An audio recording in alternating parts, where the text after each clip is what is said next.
Меня зовут Ихсан, моя фамилия Асади, я из Ирана, я студентско-медицинский университет. Я сейчас работаю на салон Малина, это меня хобби, можно сказать. И у меня опыт работы 3 года, 1 год я работаю на нашей стране, и 2 года на России работаю. Я 6 месяцев работаю на Бородаче, и после 6 месяцев я побольше не работаю, потому что у меня экзамен начинается, времени нет. Потом летом просто я работаю на мое общежитие. Я ехал на Инстаграм, я посмотрел еще другая реклама на Малина, я разговариваю с ними, я хочу работать. Они сказали, хорошо, бесплатно, на 2 месяца, 3 месяца тоже учиться, как стричь волосы. Мне интересно, вообще эта работа интересна, потому что это очень похоже, как тоже врач. Тебе клиент пришел, он сижу, он вернет тебе. И ты нужно на это работать, все сделать, все ты можно, все ты учиться. Это не можешь ошибки. У меня сейчас есть мне техника. Раньше я не был. Раньше я всегда посмотрел, как другая сделала. И сейчас я всегда учиться. И сейчас нет. У меня есть мне техника. И мне техника много людей понравится.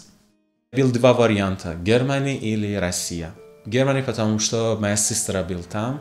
Но я хочу, где можно я учиться языка. Но я готов на русском языке. Ладно, я сказал, давай пошли на Россию. Русский язык очень похож на наш язык. Персидский. Например, на русский язык мне сказал спасибо. На персидском мне сказал спасгузарам. Первое, я тоже когда я был на Таджикистане, у меня была подруга, ее зовут Анастасия. Она всегда сказала мне, Россия очень красивая, Россия очень хорошая, ты можешь учиться там. Там люди, как добрые люди есть. Они помогают тебе, или ты хочешь. Но медицинский, потому что моя мама тоже, она врач, моя сестра тоже, родители вообще все врач. И когда я ребенок, вообще я всегда хотел, я буду тоже врач.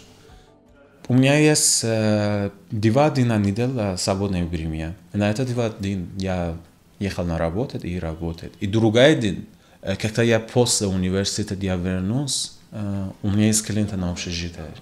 Вот так, 1-2 работает. Я всегда сказал, студент надо всегда работать. Надо ты есть, например, ты сказал, хорошо, например, или завтра твой мама посмотрит и сказал, я не могу отправить тебе деньги, ты не будешь сказать, вау, что я буду делать. Ты сказал, хорошо, без проблем, у меня сейчас работает, не надо. Все, я больше не работаю. И потом все будешь отдыхать. И когда мне интересно, когда я очень устал, просто чем можешь помогать мне? Просто ты, чай и спать. Просто это очень мне помогает, навсегда это супер. У меня есть тоже хобби на музыку. Я не сказал, на дома мой друг есть фортепиано, и там вообще как студио. Мы пока закончили 1 песник, и еще начинается 2 песник, потому что, да, мне не можно, например, каждый день, например, как музыканты, вокалисты. Это как хобби, понятно? Это как хобби. Это не наша работа. Я хочу сказать, жить есть 1 день хороший, есть 1 день сложный. Не надо мне сказать, не может. Все будешь хороший.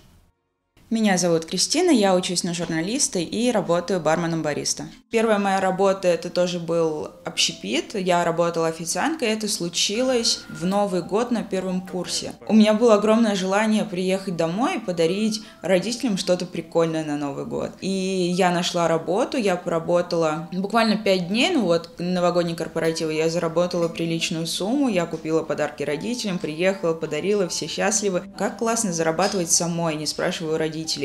И потихонечку пошло-поехало, и с того момента, наверное, ни разу не было такого, чтобы я была без работы. Это, наверное, от желания попробовать все в этой жизни, вот такой стереотип в хорошую сторону. И да, наверное, смена обстановки из-за того, что ты засиживаешься, ты устаешь, у тебя замыливается глаз, тебе хочется чего-то нового, и ты идешь в поисках этого чего-то нового. В основном я работаю большие смены, то есть сутки это по 13 часов, по 12 часов, были даже моменты, когда я по 16 часов работала. Это тяжело, морально ты устаешь. 100% я буду варить вкусный кофе дома. Есть мысли о переезде в другой город и именно попробовать себя в сфере журналистики в органах. У меня был опыт практики именно во внутренних органах в МВД. Практика писать материал для репортажей, пресс-релизы, то есть это все в письменном документе, именно в формате сотрудника. Если бы я не поступила на журфак, то я бы не понимала каких-то вещей, которые я понимаю сейчас. У меня бы не было опыта критического мышления. На журфаке оно развивается, потому что тебе нужно отличить настоящую новость от ненастоящей. На это уделяется целая дисциплина, где вы это проходите, изучаете. Множество таких дисциплин развивают в тебе человеческие навыки, которые помогают тебе двигаться дальше по жизни. Ходит такой стереотип, наверное, то, что КВН — это вот студенчество, это оно есть, и ты всегда, когда смотришь студенчество, КВН, оно очень близко. В буфете мы сидели, и одна первокурсница такая: «Ой, а у вас есть команда КВН?» И это случайно услышал зам по воспитательной работе, и она подошла и говорит: «А почему у нас нет КВН?» Такие: «Давайте сделаем». Ну, давайте сделаем. И вот так закрутилось, завертелось, и уже 3-й год, как я не ухожу оттуда. Процесс подготовки, именно командная работа, когда ты сидишь ночами, ты не спишь, тебе плохо, ты уже не можешь, но ты все равно пытаешься делать шутки, пытаешься рождать юмор. Атмосфера в команде, когда мы уже уставшие, мы друг на друга кричим, но все равно любим друг друга. Это такая семейная, теплая, душевная атмосфера. Вот, наверное, из-за этого я все еще там. За пару секунд, когда на сцену выходит команда КВН, у тебя пропадают все слова из головы. Ты вообще ни о чем не думаешь, ты ничего не помнишь, ничего не знаешь. Включается отбивка, ты выходишь на сцену, у тебя трясет все тело, глазами ты находишь кого-то знакомого в зале, и как-то не зная, не осознавая того, ты говоришь первую фразу, и дальше все идет как по маслу. Изначально, когда я сказала родителям, что мама, папа, я нашла работу, они отнеслись очень скептически к этому, потому что ты же поступила в университет, тебе же нужно учиться, образование на первом месте. Потом, когда они увидели, поняли, что я могу зарабатывать, я могу обеспечивать сама себя, и вам может быть проще в том моменте, что вы можете тратить деньги на себя, на семью, я буду свои деньги тратить на себя, вам проще жить. Тогда они уже поняли, что если работает, пусть работает. Всегда есть плюсы. Это стрессоустойчивость от общепита, потому что ты разговариваешь с гостем, гость всегда прав, даже если он не прав, он прав, и ты должен улыбаться и говорить: да, все хорошо, я вас понял, все будет, все сделаем. Я стала полностью самостоятельной, когда я поняла, что я могу сама себя обеспечивать и просто минимальную помощь принимать от родителей. И это очень классно, когда ты самостоятельная, когда ты сама заботишься о себе, ты никому не должна, никому ничем не обязана. То есть ты есть ты работаешь сама для себя.